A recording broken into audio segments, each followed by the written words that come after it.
is interesting that Sam Peckinpah, once one of the great white hopes of American cinema, is hardly mentioned any longer. That's probably because Peckinpah's violent, sexualized, pessimistic worldview is almost the antithesis of the Disney-esque playpen mainstream cinema has become.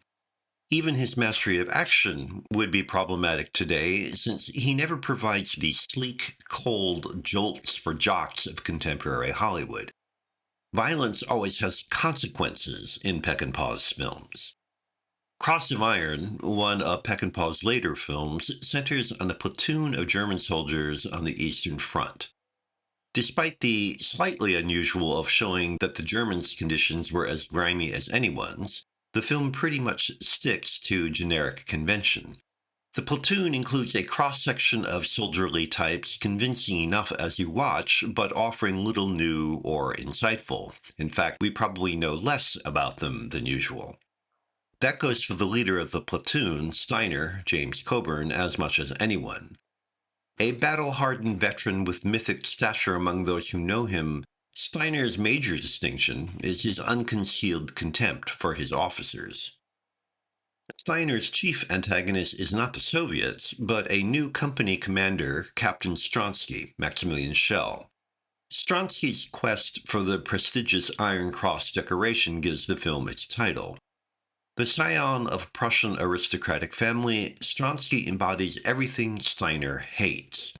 When the latter refuses to testify to Stronsky deserving the medal, the stage is set for the violent intrigue that follows, which, for all the customary 70s-era frankness, remains predictable. Instead of any political or character insight, we're treated to a host of unedifying details of close combat.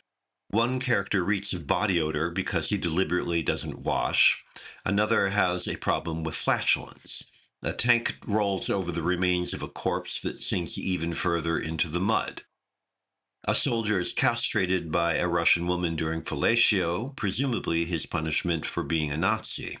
Bodies are torn limb from limb during the battles in Peckinpah's signature slow motion, and needless to say, there's more. Trite formula, but also maddeningly beautiful. War may be hell, but Peckinpah renders the maiming, destruction, and horror as ecstatic spectacle.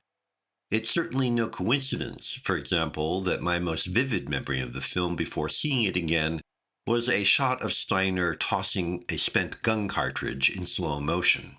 It has no story significance at all, but it ably brings an early fight sequence to an appropriate end, as a kind of formal, nearly musical punctuation. I haven't seen all of Peckinpah's work, but surely it expresses one of the great ironies in film history. A notorious master of cinematic machismo is best remembered today for his style. The content may be brutal, the attitudes expressed aggressive hot air, but his eye for the beauty of destruction is suspiciously refined for such a tendentiously masculine blowhard. If Peckinpah wanted to be a Steiner, it may be because he feared he was a Stronsky.